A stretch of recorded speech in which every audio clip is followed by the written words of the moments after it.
Resurrection morning. He is not here. He has risen from the dead as he said he would. Matthew 28:6. Tell it again, you say? Tell again? I've told you all I know.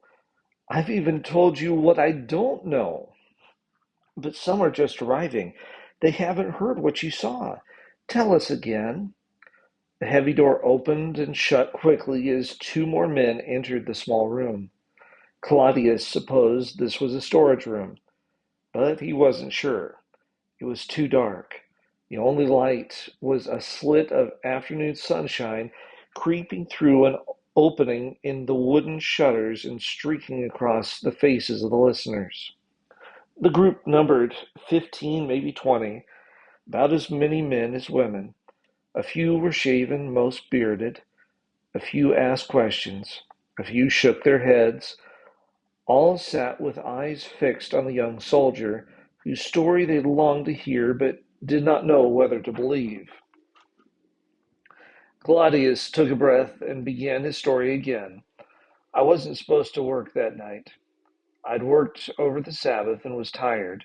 In fact, I'd been on duty since Friday morning. I remember your face. The voice belonged to a woman sitting on the floor. You were on the hill. I was assigned the Golgotha detail a month ago. A grumbling went up from the group. Claudius defended himself.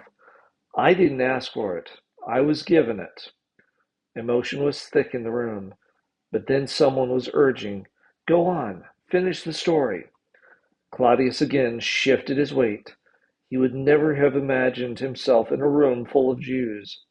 The contrast between his trimmed hair and short uniform and their beards and robes only added to his discomfort. He eyed his spear on the floor at his feet. His Roman shield leaned against the adobe wall.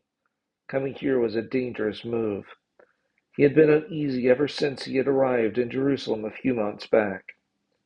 It certainly wasn't his choice of a place to serve, but when Rome sends, a soldier obeys. Besides, he told himself, a year at a peaceful outpost couldn't be too bad. Wrong. Jerusalem was far from peaceful. The Jews hated soldiers. The soldiers distrusted the Jews. If it wasn't the priests' complaints, it was the zealots' riots. Forget casual strolls down the street keeping the peace. Jerusalem was a hotbed of anger. Anger at Rome. Anger at the world. They called themselves the people of God. Some nation of God. No navy, puny army, no emperor, just a temple, a Torah, and some strange rules about the Sabbath. Claudius had been trained to respect strength and size, neither of which he found here. Until last night. What he saw last night he'd never seen in Rome or anywhere else. When he told his officers about it, they told him to keep quiet. He couldn't. He had to have some answers. So he came here. These people wanted answers too, so they let him in. They were easy to find. Every soldier in the city knew where they were hiding. Upper room of the large white corner house. It was the same place they had met last week when he was still here. One by one, they had drifted back to the room, each entering with a knock on the door and a shameful nod. When Claudius learned how they had run away and left him alone, he was amazed that they had returned. Why are you still here then? He had asked. Why don't you go home? If you'd seen him do what we've seen him do, you would stay too, a disciple explained. Sounds like he has, another added another. For now, they all knew what had happened at the tomb, or better, they knew something had happened at the tomb. No one quite knew how to explain it. Claudius picked up his story where he left off. When I saw him being led up the hill, I noticed he was different. He didn't demand we let him go. He didn't shout or resist. And when we hammered the spike into his hand, Claudius paused, wondering if he should have mentioned this.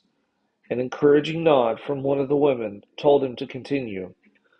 When we placed the spike in his hand, He held his hand still. He didn't fight. Sounds like something you would do, a man in the back stated. Several nodded. He never seemed angry. Claudius's voice grew softer as he continued. He never blamed anyone. People were cursing and laughing at him, but not once did I see his eyes lose their calm. No one moved as Claudius spoke. When he had shared these events with his superiors earlier in the day, they had scoffed. It didn't matter to the Romans how Jesus had acted, but it mattered to these people. They wanted to know every detail. For the first time, Claudius felt camaraderie with his listeners, a camaraderie based on a fascination with one man. He continued, "Forgive them," I heard him say. And when he spoke, I looked up. He was looking at me.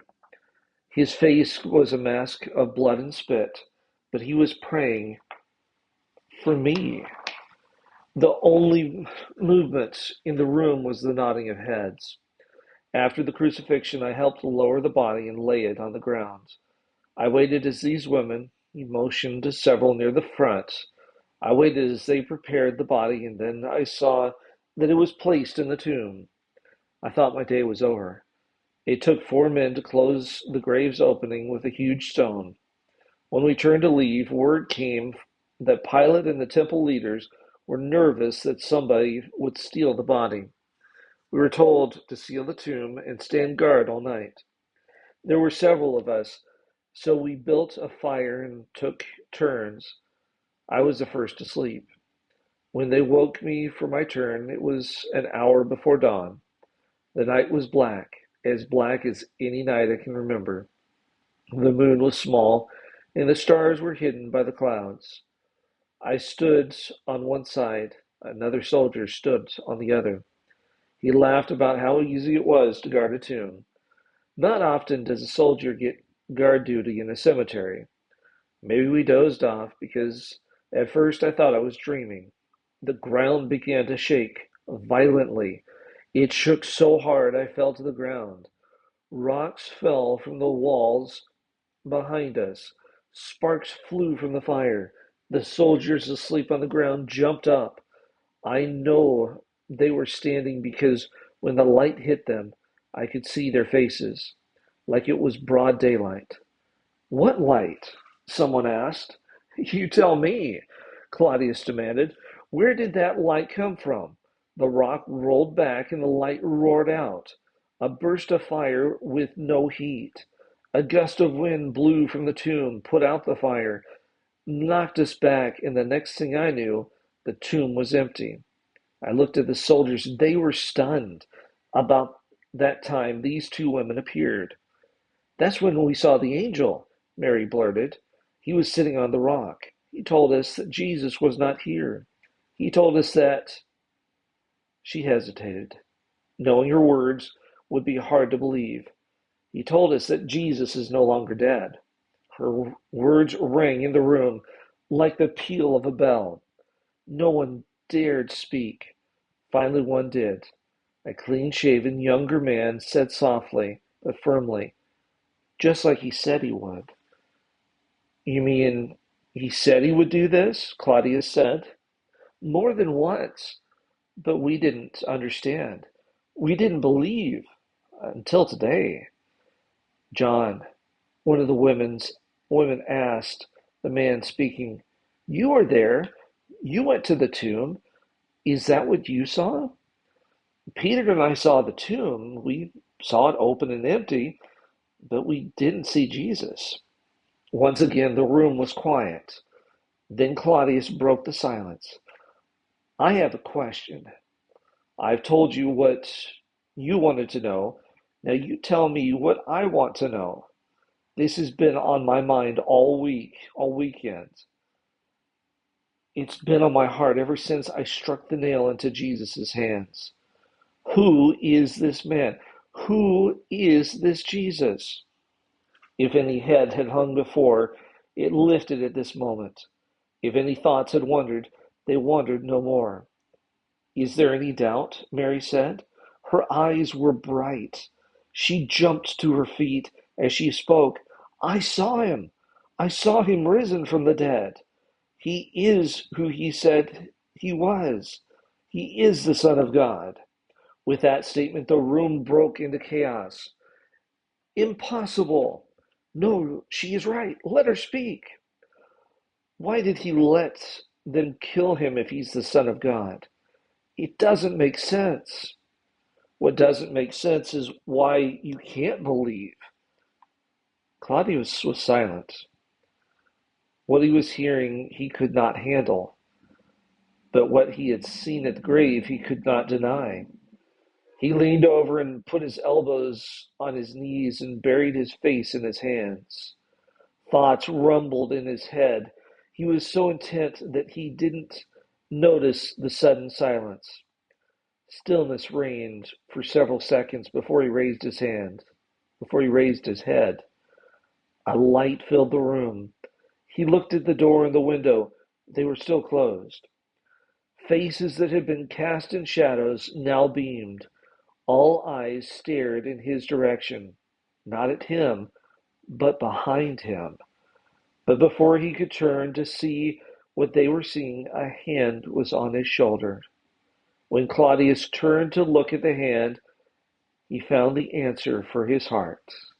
The hand was pierced.